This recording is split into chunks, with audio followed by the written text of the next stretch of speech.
gente começar, né, primeiramente eu quero me apresentar, vou contar para vocês por que eu tô aqui, né, por que a gente vai discutir esse assunto. E eu vou contar um pouco da história, né, de que me trouxe até aqui. Eu sou formada em engenharia de alimentos, já tem 15 anos, né, da minha formação. Eu trabalhei em indústrias, né, de lá para cá. Há 9 anos trabalho com consultoria. E o ano passado, não tenho vergonha de falar a idade, o ano passado, quando eu completei 40 anos, a propósito, meu aniversário é domingo, tá, gente? Não esqueçam. Eu completei 40 anos e meio que parece que bateu uma crisezinha dos 40, do tipo, poxa, o que eu construí até aqui, o que eu fiz até aqui, e eu fui fazendo uma reflexão, uma análise mesmo, né? De tudo que já havia acontecido na minha carreira. E fiquei umas boas semanas pensando se daqui pra frente eu gostaria de fazer exatamente tudo que eu tenho feito até então. E numa dessas reflexões eu comecei a entender que eu tinha um propósito de carreira e que ele já acontecia há muitos anos, que é ajudar engenheiros, jovens engenheiros a se formar para o mercado de trabalho. Desde a minha época de Mabel, né, em 2007, 2008, que eu fazia esse trabalho de desenvolvimento de analistas de processo, até os dias de hoje, né, que tem bastante gente comigo na minha equipe, né, o Pedro trabalha também comigo lá na Diviníssima, ele sabe muito bem da equipe que a gente está construindo lá, com formação na área de engenharia de produção. E eu percebi que esse movimento de ajudar essas pessoas a começar a carreira na indústria, começar a carreira como engenheiros de produção ou de alimentos na indústria, eu já vinha construindo ao longo de muitos anos, que essa era a minha expertise. Então eu comecei a enxergar por que não fazer isso para mais pessoas, né? Porque o que eu consigo fazer aqui em Divinópolis, o que eu consigo fazer aqui por perto é muito limitado, é muito pequeno. Então eu pensei, né, vendo toda a movimentação da pandemia, inclusive em relação aos cursos online, igual o Antônio estava comentando aqui agora há pouco, né, na disponibilidade do online, que com a pandemia foi uma das coisas, né, que a gente entendeu como benefício, né, a gente conseguiu construir como benefício essa presença no online. Eu pensei, poxa, por que não, né? Por que não começar a dividir conhecimento, compartilhar conhecimento e ajudar mais engenheiros, ajudar mais pessoas a trilhar esse caminho da carreira, né? E conquistar ali na frente cargos mais estratégicos e uma remuneração que seja condizente com a formação. E aí, quando eu fui pensando nisso, sempre me chamava a atenção essa questão de, poxa, toda vez que a gente vai falar de remuneração, as pessoas às vezes têm um pouco de tabu, de medo de comentar. Eu ainda quero fazer uma aula que fale sobre isso, né? Eu quero fazer um tema, um debate que fale sobre isso. E aí a gente lançou para essa semana, que já tem alguns outros temas também já definidos com relação a esse formato, né, de olhar mais para a carreira do engenheiro de produção, engenheiro de alimentos. Mas hoje nós vamos discutir essa parte de por que o engenheiro não é contratado como engenheiro nas indústrias. E assim, eu posso garantir para vocês que eu passei aí por cinco empresas como CLT, né? E nelas, das que eu passei, todas de alimentos, nenhuma delas, a minha formação e a minha contratação foi feita como engenheiro. Apenas numa multinacional, que aí minha função lá não era da área de alimentos, né? Eu fui lá como analista de controle e gestão, primeiramente, para eu fazer grupos de melhoria contínua. Até tem uma aula lá no canal do YouTube, onde eu falo como que eu aplicava, né, as ferramentas de melhoria, como que eu conduzia os grupos. E depois de um tempo lá na empresa, já tinha um pouco mais de um ano, aí sim eles me deram o cargo de engenheiro. Mas é muito característico das multinacionais de siderurgia, né? Então, eles têm lá pessoas cadastradas ou registradas como engenheiro, para eles lá é super comum, muito natural isso no corpo técnico dessas usinas. Então, foi só nessa oportunidade que eu estive com denominação no meu registro lá de CLT. E aí, refletindo, né, por que a gente tem essa dificuldade, né, no nosso meio aí no mercado. Fiz algumas postagens lá no Instagram, não sei se vocês chegaram a acompanhar. E já vi alguns comentários no grupo, né? Se não me engano, a Samantha comentou que é a questão de remuneração. E eu já queria que vocês se manifestassem, a gente começasse a conversa. E o que vocês entendem? O que vocês acham que o que são, né, os principais dificultadores para que nós sejamos contratados como engenheiros? Quem quer começar? Pode começar? Pode, Antônio, por favor. Então, eu acho que nem você estava falando. É uma questão no meu ponto de vista, é uma questão do piso salarial. Por causa que você pega hoje em dia engenheiro de alimentos, como qualquer outro engenheiro.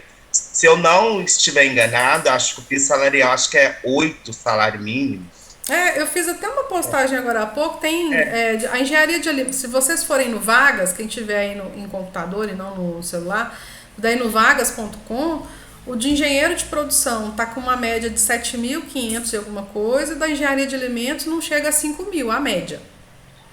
eu acho que um ponto assim também que podemos dizer, porque embora a engenharia de alimentos ela não é uma área nova, entre aspas, que nem eu tinha colocado lá no É. comentário no grupo. Porém, ela é vista assim, como você já é engenheira há mais tempo, você deve ter visto o crescimento que está tendo nessa área. Porque, tipo, se você falar para uma pessoa, ainda mais aqui na minha cidade, que é uma cidade que a pessoa não tem muito conhecimento, você fala, tipo, você faz o quê? Engenharia de alimentos, mas, tipo, você vai fazer o quê?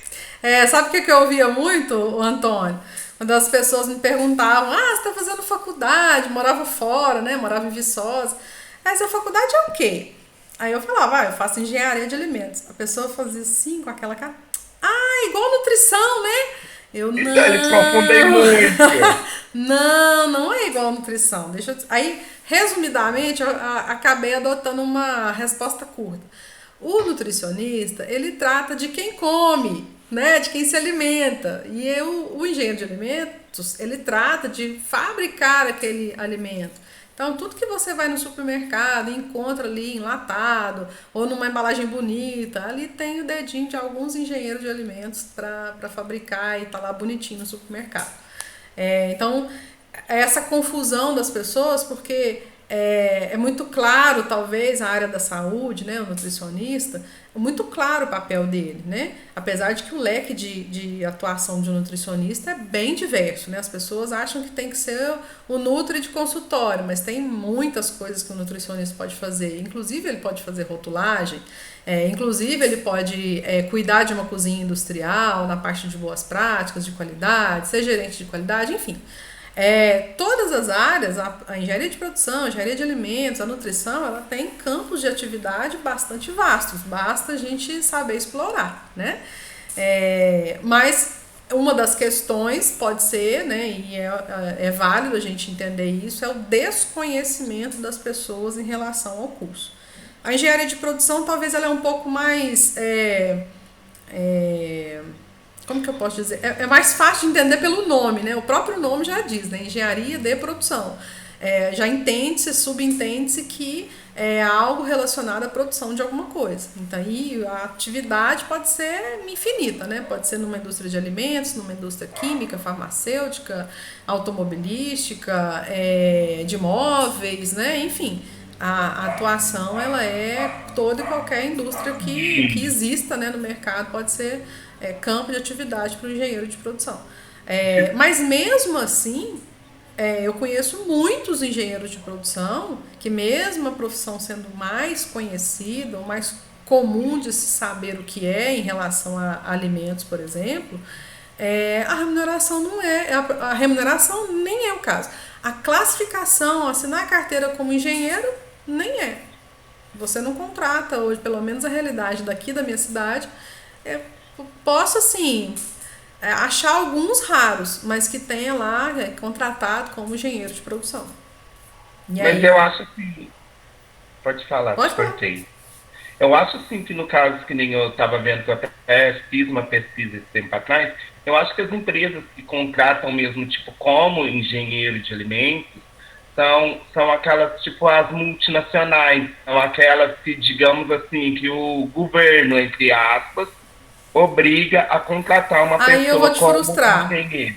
Aí eu vou te frustrar. Eu trabalhei como estagiária. Não era assim. Não? Não era assim. Ô, Aline, Oi, Bruno.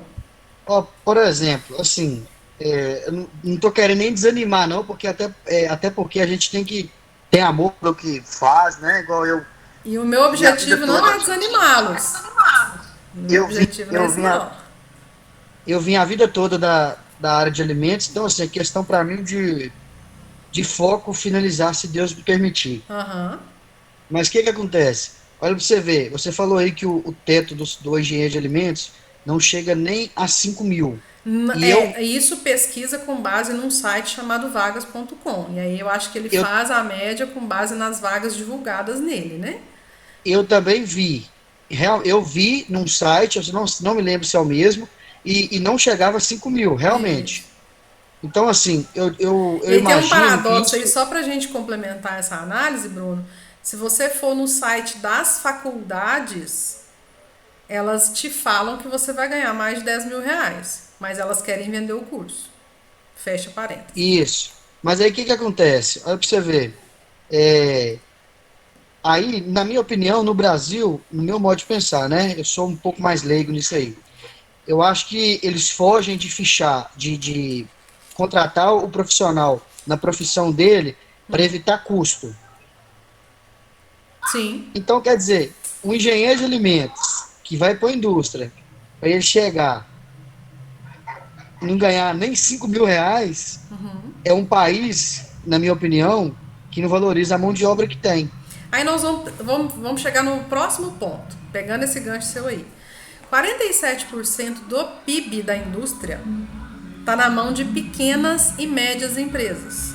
Ou seja, pequenas e médias empresas, as médias, elas faturam, aí vai muito de classificação, se é pela Anvisa, se é pelo IBGE, porque você pode até pesquisar aí, eles têm umas diferenciações de o que é uma pequena empresa, o que é uma média empresa. Mas, a grosso modo, a pequena e a média empresa, ela está faturando aí em torno de 5 milhões por ano. Aí você divide aí ao longo dos meses para você saber quanto que dá o faturamento mensal. Se não me engano, teve acho que o da Anvisa coloca 20 milhões por ano para pequenas e médias empresas, ou seja, 1 milhão e 600 de faturamento mês. Se você considerar que mais de quase 50% das indústrias, né, do PIB, do gerador de valor, está na mão das pequenas, e olhando para os recursos que as pequenas têm, e para quem já conhece pequena e média empresa, sabe do limite de recursos, né? Não estamos falando das grandes, estamos falando de 50%, praticamente 50% do PIB das indústrias na mão dos pequenos. Então você tem que juntar um monte de pequenas para dar esse valor. A capacidade de geração de valor delas é bem menor do que essas grandes. E aí eu vejo como uma característica da indústria brasileira, por ser tão concentrada, tão diversificada, nem concentrada, tão diversificada nos pequenos e médios, que aí esses pequenos e médios que fazem a grande empregabilidade, né, ou trariam a quantidade de empregos, eles têm pouca capacidade de investimento. Então não é nem, sei lá, o país, a conjuntura, não é porque o país não valoriza. A característica da indústria nacional é muito voltada para o pequeno e médio. Então tem pessoas que nem terminam a faculdade, já tem uma empresa, ou nem quis fazer a faculdade, já montou um negócio, começou ali informal, pequeno e tudo, e foi prosperando, e foi melhorando, e foi crescendo. E tá aí como uma pequena, uma média empresa, gerando emprego, mas ela tem uma capacidade muito limitada de fazer esse tipo de contratações, né? Olhando de uma maneira geral para o perfil das indústrias. E aí, Não, vocês podem até confirmar no site do Sebrae, mais de 50% da mão de obra formal está nessas pequenas empresas. sim, mas eu digo é geral, por exemplo.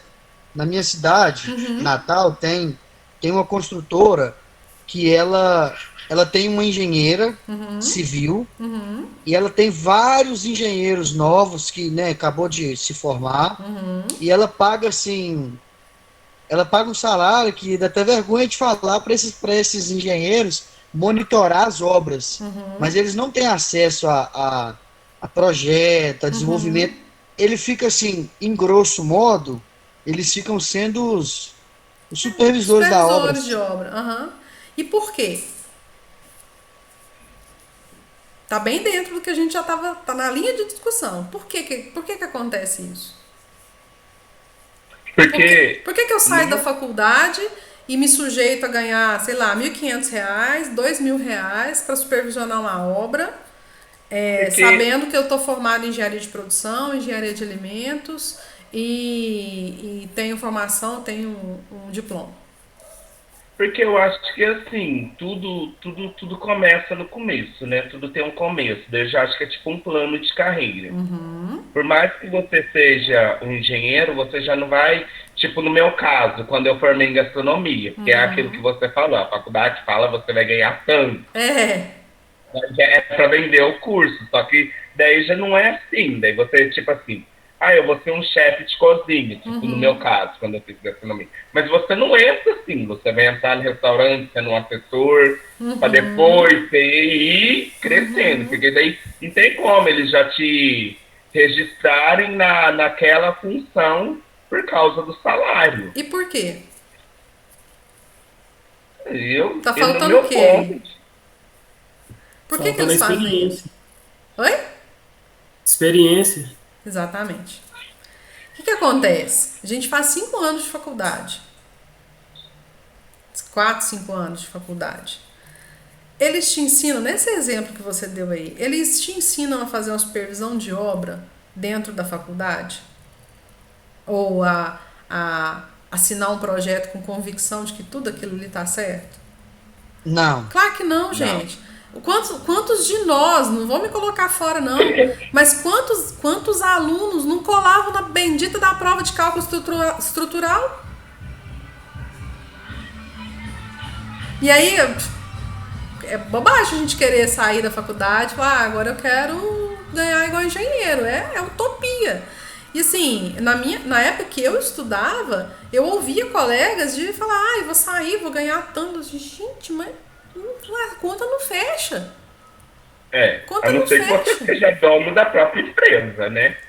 E que, coitado do dono da própria empresa, quem tem empresa que sabe, nossa, meu filho, mas vende o almoço para comprar a janta. Até prosperar e ter um retorno bom, leva anos. Na verdade, o caminho é árduo, né? Não é fácil, em nenhum momento ele é fácil. Só que assim, por que eu tô trazendo esse tema? Porque é preciso que a gente, cada vez mais, tenha essa noção de que a gente tem um caminho de aprendizado, e aí tem uma palavra chique hoje da moda, que tem até um livro, chama lifelong learning, ou seja, aprender ao longo da vida é assim, você ligou o botãozinho de aprender quando você nasceu e tá ali nos primeiros passos, isso só vai desligar ele agora, na hora que você fechar os olhos. Não existe mais esse negócio, eu vou aprender enquanto eu estiver na escola, ou na faculdade, ou no mestrado, ou no doutorado, ou no MBA. Não. É todo santo dia. Se você não aprendeu nada hoje, preocupe-se, porque devia ter aprendido alguma coisa. E aí não é só aprender, né? De falar, vou fazer o curso disso, daquilo, vou fazer esse, aquele. É você executar. Você aprendeu hoje alguma coisa? Executa amanhã para você sedimentar o conhecimento. E é isso que as empresas têm feito, pelo menos eu tenho acompanhado aí nos últimos 9 anos como consultora, grande parte das empresas que eu tenho atendido, e assim, as pessoas, os empresários, eles realmente não entendem que é um dos pontos que justifica a não contratação, e aí né, não é nem como engenheiro ou não engenheiro, é o simples fato de desconhecerem a função e a importância de se ter um engenheiro de produção, um engenheiro de alimentos na condução dos processos produtivos. Eles não entendem por que a gente tem que trazer alguém técnico sendo que o Joãozinho tá aqui comigo há 10 anos, sabe fazer de um tudo na produção. Mas eles não entendem outras nuances que o engenheiro tem que trazer para dentro da produção. E que nem nós, quando a gente sai da faculdade, a gente sabe isso não. A gente aprende com o tempo. Por exemplo, fazer uma análise do processo produtivo. Se a gente está perdendo tempo naquele processo produtivo, se ele está na capacidade correta. Você pode até fazer uma matéria que fale sobre o processo produtivo, sobre capacidade e tudo mais. Mas ir lá, determinar qual é a capacidade, fazer a medição, fazer a análise, você precisa que alguém te ensine como é que faz isso, né, lá no dia a dia. Então, esses aprendizados, acaba que as indústrias, elas passam a ser o segundo tempo do aprendizado. Você vai lá na faculdade, aprende, vai entrar em alguma indústria que já entenda a importância do engenheiro de produção, de alimentos, ou dos engenheiros de indústria de modo geral, e aí você vai ter um tempo e uma oportunidade de aprender, que é o caso que você deu o exemplo aí. Um engenheiro sendo contratado para ser supervisor de obras, para poder fazer aquele trabalho mais de execução ali do dia a dia. Com o tempo ele vai aprender? Ele vai aprender como é que lida com aquelas pessoas, e aí ele vai ter que aprender com isso na prática.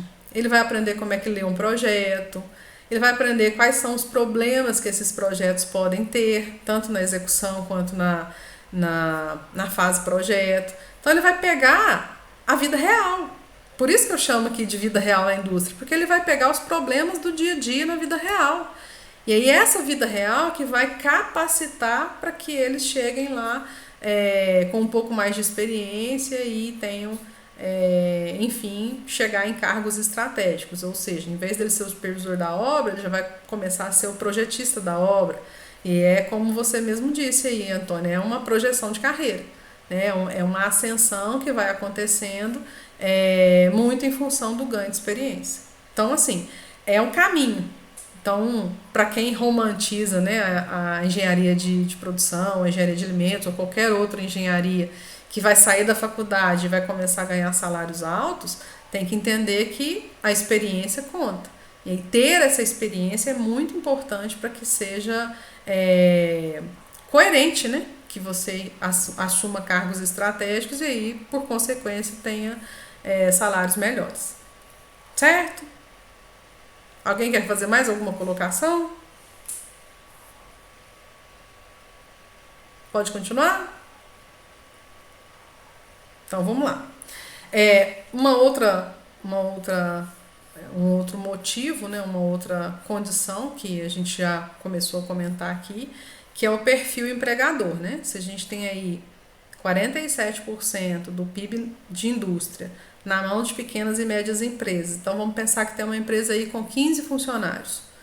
Essa empresa com 15 funcionários, muito provavelmente os donos estão envolvidos na operação do dia a dia. É um que está com a produção, o outro que está lá com o comercial, e aí eles estão ali com mão na massa mesmo, e eles são as pessoas que gerenciam a produção. Vai chegando um tempo em que a empresa vai crescendo, vai precisando de mais pessoas e precisando que os processos cresçam. Então, eu vou precisar de alguém que cuide de comprar, vou precisar de outra pessoa que cuide do financeiro, vou precisar de uma pessoa que cuide do RH. E à medida que essa estrutura vai crescendo, os próprios donos precisam abrir mão da parte operacional, de ficar ali dentro da indústria, e se dedicar a decisões e a rotinas mais estratégicas. E aí que vem o profissional de indústria, né, o engenheiro de produção, de alimentos, suprir essa necessidade. Então, muitas das empresas que eu atendo, grande parte do movimento é chegar e, olha, você precisa deixar a área produtiva e delegar isso a alguém de competência para que cuide disso para você. E você vai cuidar da parte estratégica, para onde essa empresa vai, quais são os rumos comerciais que essa empresa vai tomar, quais são as ações de marketing, como vamos cuidar da parte financeira. E aí a gente tem a delegação de funções, por isso a gente consegue colocar cada vez mais engenheiros cuidando de pequenas e médias empresas, porque a gente mostra que desta forma a gente consegue crescer a produção e liberar o proprietário da empresa, o dono da empresa, para tratar situações mais estratégicas. Porque vocês já concordam que quando a gente está lá na produção, lidando com o dia a dia, cuidando dos perrengues que acontecem durante o processo produtivo, não dá tempo de pensar estratégia? Não dá tempo, você fica ali o dia inteiro naquela mexida e tentando produzir, fazer produzir a quantidade maior possível, no menor tempo, economizando o máximo de recursos, e chega o final do dia e está morta de cansaço, e não consegue pensar a estratégia da empresa. Então, é com essa justificativa que ao longo desses 9 anos eu venho trazendo para dentro das pequenas e médias empresas o pensamento de vale sim muito a pena desenvolver alguém aqui para entender o processo produtivo e para que ele enxergue como funciona e vá crescendo junto com a empresa. E aí a gente casa as duas coisas, né? A oportunidade de um trabalho e a oportunidade de aprendizado. Nesse caso é difícil você ter um aprendizado e um retorno, uma remuneração muito condizente com a área com a formação de engenharia. Mas o cenário que eu percebo nos últimos tempos tem sido esse. O aprendizado ele se completa, acontece grande parte dele na fase de trabalho mesmo. Certo, pessoal? Alguma pergunta sobre esse primeiro tópico do próprio empresariado ou das pessoas, né, pequenos e médios empresários, não conhecerem a função, não conhecerem quanto esse profissional pode ajudar no resultado? Sim? Não? Podemos continuar? Sim, por mim podemos. Ok. Sim. E aí, a gente tem a outra condição que é complementar a essa, né? Que quando a pequena empresa entende e fala assim, ok, eu preciso trazer essa pessoa para eu conseguir focar em decisões mais estratégicas. Aí a gente esbarra ou tem alguma outra dificuldade que é encontrar pessoas com perfil multidisciplinar. Então, muitas vezes a nossa dificuldade é trazer pessoas que entendam um pouco de pessoas, né, que tenha vivenciado, nem que seja numa experiência de faculdade mesmo, de trabalhos em grupo, de desenvolvimento de voluntariado, de empresa júnior, né? Então, toda vez que a gente vai entrevistar pessoas que estão vindo para o mercado de trabalho ou recém-chegadas no mercado de trabalho, como ela não tem experiência, e aí é meio que um paradoxo, né? A pessoa não tem experiência, mas a indústria também não dá espaço para a experiência e fica aquela bola de neve e as pessoas têm muita dificuldade ainda hoje de conseguir estágios, né? Para conhecer um pouco mais da realidade da indústria. A gente tem essa questão de precisar de pessoas que se envolvam com situações diversas. Então, é muito importante para quem está em formação saber lidar com pessoas, mas não precisa ser gerenciando uma fábrica. Pode ser numa empresa júnior, como eu disse, num voluntariado, num grupo de igreja, por que não? A gente tem muitos grupos de igreja aí, seja de qual denominação for, que você tem desafios importantes, né, de liderar as pessoas, de congregar as pessoas, e isso conta muito na hora de você trabalhar, né? E a questão de você não ter a habilidade para gestão. Entende? As pessoas precisam ter essa multidisciplinaridade, ou seja, saber fazer da área financeira. Você conhece alguma coisa da área financeira? Então, algum cursinho que você vê aí que dá para você entender como que faz uma administração financeira básica de uma empresa. A parte de RH, entender quais são as legislações básicas da CLT, né? O que você pode, o que não pode fazer. Então, isso ajuda demais na hora de fazer um bom trabalho enquanto engenheiro de produção, engenheiro de alimentos aí na indústria. Você conhecer comercialmente falando, né, quais produtos vendem mais, quais produtos vendem menos, como que é o atendimento ao cliente em termos de quanto prazo ele precisa, qual que é a condição de entrega que ele necessita. Então, quando você conhece outras áreas, se não só a área de produção, a parte logística também, né? Toda a função logística, tanto de movimentação de estoques, expedição, rotas de entrega, enfim, tudo isso que você consegue enxergar para além da área de produção, ela traz um retorno fantástico enquanto profissão para você, enquanto experiência. Aline, Oi, Bruno. eu vi. Eu vou tocar no ponto, é porque eu acho que é interessante. Aham. Eu vi no LinkedIn, uns dias atrás, uma multinacional pedindo é, algum engenheiro de alimentos, né, Aham. para ser contratado. Aham. E nesse anunciado, ela pediu essa palavra aí que você disse, que é experiência e inglês. Aham. Na HITS, hoje, me parece que são 3 ou 4. Eu não sei se é fechado como engenheiro, mas a moça me disse que todos falam inglês, porque tem que reportar, né, para os superiores os relatórios em inglês. Você acha que o inglês também hoje é fundamental? Ou você coloca meio termo? Olha, depende. E assim, depende e eu vou te contar por quê. Eu trabalhei numa multinacional. E um dos motivos para eu pedir para sair de lá foi porque uma das coisas que eu não sei falar é inglês. Já tentei de tudo, já fiz aula. Eu falo que agora é um caso quase de milagre. E a pressão por falar inglês era muito grande. Eu tinha que falar. Eu participava de reuniões, gente, todas em inglês. Então eu sabia ouvir, eu ouvia, não tinha tradução simultânea, eu ouvia, eu entendia, e na hora de falar eu tinha uma trava, eu não conseguia. Eu falava poucas coisas, às vezes muitas coisas do que eu tinha que fazer eu escrevia, e aí alguém me ajudava, mas eu escrevia em inglês, porque também, né, não ia passar recibo de incompetente, mas tinha alguém que me ajudava sempre na parte de correção e tudo. Mas chegou num ponto que aquilo estava fazendo mal para mim, porque mesmo eu fazendo aula, mesmo eu me dedicando, parecia muito pouco. E olha que detalhe, quando eu fui contratada nessa empresa, eu olhei no olho do meu gerente e falei, olha, eu não sei inglês.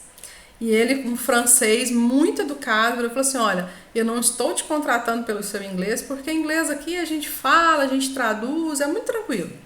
Eu estou te contratando pelo que você já realizou nos programas de melhoria das empresas que você trabalhou. Só que, por essas curvas da vida, aconteceu de me mudarem de setor. Então, até por coerência, eu era da controladoria e a minha cadeira, a minha função foi direcionada para a área de sistema de gestão integrada, que é até quase que mais óbvio. Só que lá todo mundo falava inglês e não tinha essa mesma empatia de se colocar no lugar. Não foi a pessoa que me contratou, né, que já sabia dessa minha dificuldade. Então chegou num ponto em que eu falei, não, chega, não dá mais, vou seguir outro caminho, mesmo estando lá fazendo o que eu sempre amei fazer, que é estar com os grupos de melhoria, fomentar os grupos de melhoria, mas chegou num ponto em que eu fiz a opção por não.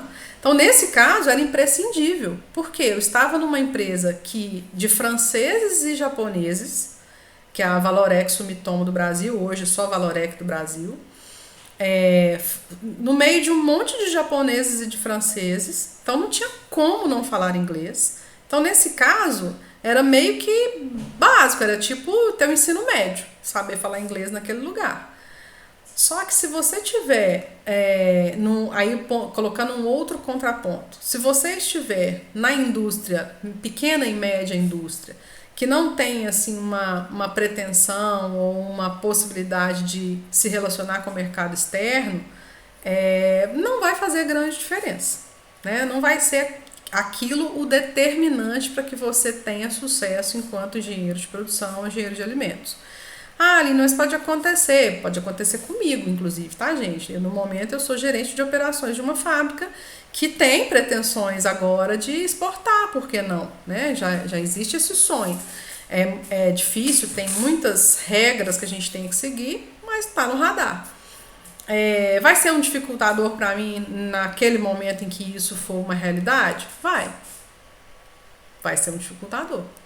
Mas se você está num outro nicho de mercado em que isso não necessariamente nem de longe vai ser necessário no seu dia a dia, não vejo. Antigamente a gente tinha muito isso, quem tem inglês e tal, depende muito do seu uso. É igual a gente falar assim, a programação é importante hoje? Pode ser que daqui a pouco nós sejamos obrigados todos a aprender programação. Porque nós estamos numa era de evolução tecnológica absurda. Pode ser que daqui a pouco o novo inglês seja linguagem de programação. Então é tudo muito, muito de análise, sabe? Se você está aí numa cidade pequena, não pretende sair dessa região, não pretende ir para grandes empresas, grandes centros, isso pode não ser tão relevante. Mas se, aí do contrário, né? Se o seu sonho, se a sua carreira, se a sua realização de carreira é estar em grandes centros, ir para uma multinacional, para uma empresa de grande porte, né? De renome nacional, internacional, já passou da hora de ter o inglês. Então é muito nessa análise. Você mesmo estava falando da questão da RICS, né? Ela não tem sede no Brasil, é isso? Isso, a sede dela é americana. Americana. Então, condição básica, tem que falar inglês, não adianta. Se os fundadores da empresa, né, ou se a sede da empresa é norte-americana, não tem o que fazer, tem que falar inglês. E aí pode ser que você tome a decisão que eu tomei. Não, eu não quero, eu prefiro ir para outro lugar, trilhar outro caminho, por mais que eu goste por mais que eu gostasse do que eu estava fazendo ali, era algo que estava me fazendo mal como pessoa, né? Aquele nível de estresse. E assim, auditorias em empresas desse porte, as auditorias elas são assim, todo santo dia. Tem auditoria lá, por exemplo, a gente tinha auditorias de laboratórios, auditorias de fábrica, era todo santo dia. Não tinha um dia que não tinha alguém, ou que não fosse da França, ou que não fosse do Japão, ou que não fosse das unidades dos Estados Unidos. Não tinha um dia que não tinha alguém lá diferente que você tinha que se relacionar, falar e explicar as coisas na língua comum entre todos ali, que era o inglês. E, gente, vamos cá para nós. Falar inglês com alguém que tem sotaque de outro país que não a língua americana ou até a inglesa é algo assim de chorar. Falar inglês com o francês até que não, porque a língua francesa ela soa melhor aos nossos ouvidos por ser talvez um pouco mais de uma raiz semelhante, mas o japonês falando inglês é desafiador. Porque é um sotaque muito forte, né? E eu acredito também que nós, né, brasileiros, falando inglês para eles ouvirem, devia ser assim, apavorante, né? Então tem esse detalhe aí. Ficou claro, Bruno? Ficou claro, sim. Aqui, você já prestou serviço em indústria de panificação? Sim, basicamente indústria de panificação a minha expertise. Você já prestou serviço em alguma indústria em cloud? Cloud, não, lá foi usina, não foi panificação, não. Ah, sim. Não foi panificação, não. Porque como eu trabalhei com consultoria, além das indústrias de alimentos, eu também atendia siderurgia, fábrica de móveis, fábrica de sapato, fábrica de tinta, farmacêutica. Então, o leque de atuação era bem diversificado. Bom, então, entendendo que a gente tem que ter essa multidisciplinaridade, seja ela mesmo no inglês que você citou, ou no conhecimento de recursos humanos, ou de finanças, ou de comercial, vai levar um tempo até que a gente consiga adquirir essas habilidades. E aí a grande parte do que eu venho avaliando, né, ao longo desse tempo aí, por não ter essa remuneração de cara próxima do que o engenheiro, né, ou tem a média salarial aí do engenheiro, ou a classificação, a assinatura lá da carteira como engenheiro, eu coloco muito em função desses dois fatores. Primeiro, a grande concentração de empresas pequenas e médias, e aí a capacidade geradora de valor delas é bem mais limitada, aí o caixa é mais apertado e fica mais difícil você contratar e assinar a carteira de um engenheiro como engenheiro. E o segundo ponto é a falta de experiência, a falta dessa multidisciplinaridade em conhecimentos, que é o que um gestor, um engenheiro, um gerente, uma pessoa que está ali à frente de uma indústria pequena ou média precisa ter, né, para poder levar essa empresa para bons resultados. Porque tem um outro paradigma, né, gente? Que infelizmente, do mesmo jeito que existem bons profissionais, existem profissionais não tão bons assim. E aí é muito comum, já ouvi isso em processos de consultoria, de falar assim, não vou contratar engenheiro não, eles não sabem nada, o meu funcionário aqui tem 10 anos de empresa, sabe muito mais que ele e tal, eu contratei o engenheiro aqui, mas não me deu resultado nenhum, então a gente acaba, por alguns poucos profissionais, a gente acaba também tendo um descrédito aí de resultado, e é isso que a gente tem que buscar reverter na nossa história, na nossa jornada aí enquanto engenheiros da indústria. Certo? Mais alguma colocação? Tem um pessoal aí caladinho, que não costuma ficar caladinho. A Isabela tá caladinha. Pedro quer fazer alguma pergunta, alguma colocação. Alexandra. Alexandra tá de parabéns, viu, Alexandra? Cada dia ela traz aqui 2, 3 colegas. Tô adorando isso, viu? Sua mentoria tá garantida. Pois é, né? Eu e a Alexandra, depois que a gente formar, a gente ainda vai abrir uma indústria, né, Alexandra? A Alexandra já tá no caminho, né, o Antônio? Nós vamos abrir uma fábrica de farofa, como ela já tem, né? Ela já desenvolveu o produto, ela já tem embalagem. Aí encontrarem. Aí contrata o Bruno, porque o Bruno faz, como é que fala? A apresentação do produto, né? Faz a parte de aplicação no mercado. Bem legal. Contrata eu, que já sou gastrônomo. Nossa, então não precisa mais de nada. Eu contrato o Léo, que também trabalha com marketing, design. Aí, pronto, já tá tudo feito, então.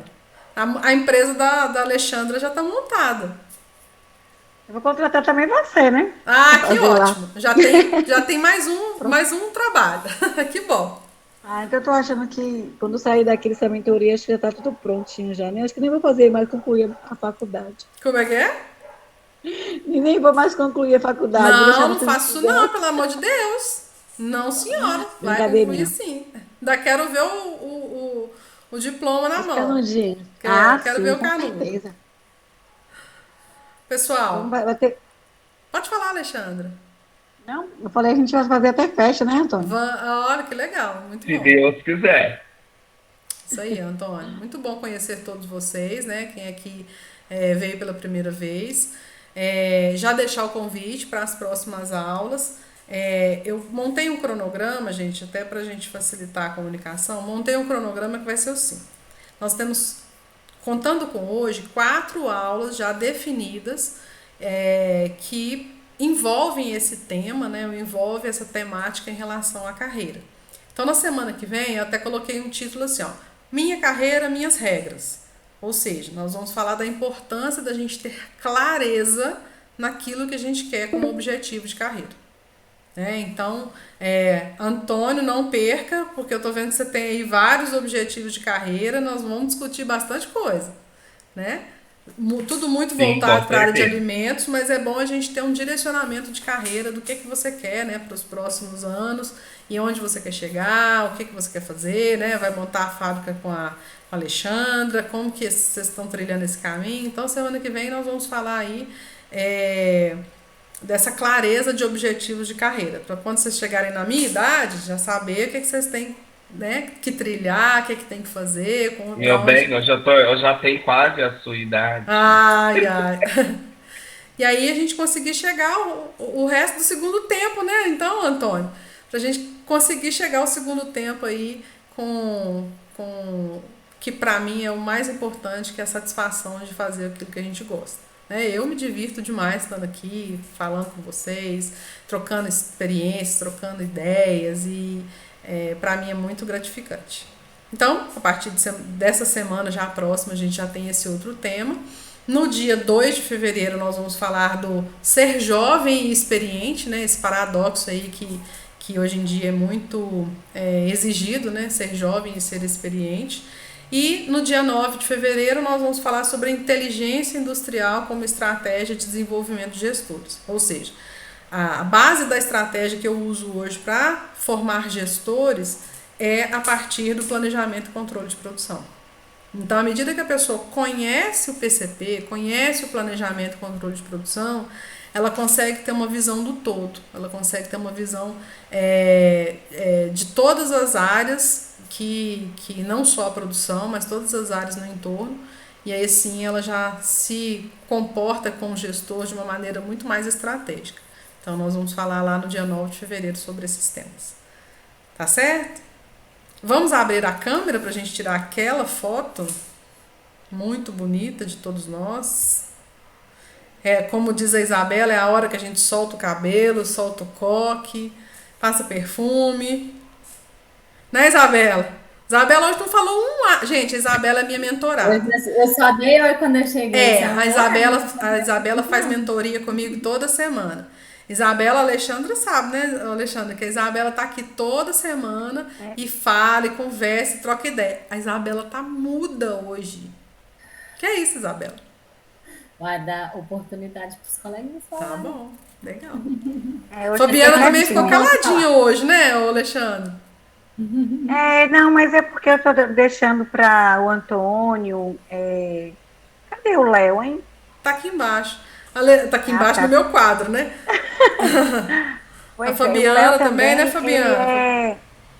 O Léo também é engenheiro ambiental. Então, ele vai ser uma peça fundamental na minha fábrica de farofa. Isso vai mesmo. E eu vou te falar, viu? Engenheiro ambiental nos dias de hoje tá começando a ficar raro. Escasso. E agora, então? Quando ele for trabalhar comigo, acabou o engenheiro. Pronto. Já vai estar eu gostei muito da aula e assim, eu me vi em tudo que você falou aí o tempo todo. Que bom, Fabiana, que ótimo. Que bom que vocês tenham gostado. Eu até coloquei lá no grupo, né? Minha primeira função na carteira foi assistente da divisão industrial. Ou seja, era quase um nada, já formada. Assistente de divisão industrial, foi ótimo. Exatamente. Mas é isso. E eu vou te falar, tem dias que a gente se pega numa situação de ter que inventar uns nomes. Porque... E achar CBO para esses nomes, né? Tem que ser criativo. Mas como se diz, esses são cenas para outros capítulos, a gente discutir. Gente, muito obrigada para quem retornou aí, né, Túlio? Obrigada por ter retornado. Pedro, obrigada por ter participado. Né? Que você volte aqui mais vezes pra gente interagir, conversar. Fabiana, Léo, Isabela, Bruno, Antônio, Alexandre. Alexandre, continue assim, sua mentoria está garantida. E já salvei na minha agenda, próxima quarta aula de novo. Agora eu vou salvar toda quarta-feira, 19h30, pode abrir o link que a gente está aqui. Eu estou falando da mentoria, gente, porque no final do ano passado eu lancei um desafio, que era quem estivesse lá no grupo, trouxesse 5 amigos e participasse das aulas de janeiro, ganharia, sem sorteio, sem nada, ganharia uma mentoria comigo, 2 horas exclusiva. Então, Alexandra, já prepara o que você quer para essa mentoria, que tão logo a gente entra aí em fevereiro, a gente marca uma data para a gente fazer essa sessão exclusiva aí. Tá, mas deixa eu te falar uma coisa, Aline. Na realidade, eu vim saber dessa mentoria hoje, né? Eu trago porque realmente eu acho as suas aulas muito edificantes. Nós, como estudantes de engenharia, da minha turma, por exemplo, a faculdade não dispõe muito disso por ser em AD, né? Então, eu sempre falo que é uma grande oportunidade para a gente estar aprendendo mais, né? Gente, eu vou despedir de vocês, porque o nosso tempo vai acabar. E antes de encerrar, vai mesmo. Um beijo para vocês. Semana que vem tem mais. Um beijo para você também. Todos vocês. Boa noite, parabéns, tá, Aline? Obrigada, gente. Com Deus. Boa noite. Fica com Deus também, Aline. Um beijo para todo mundo. Boa noite. Beijo.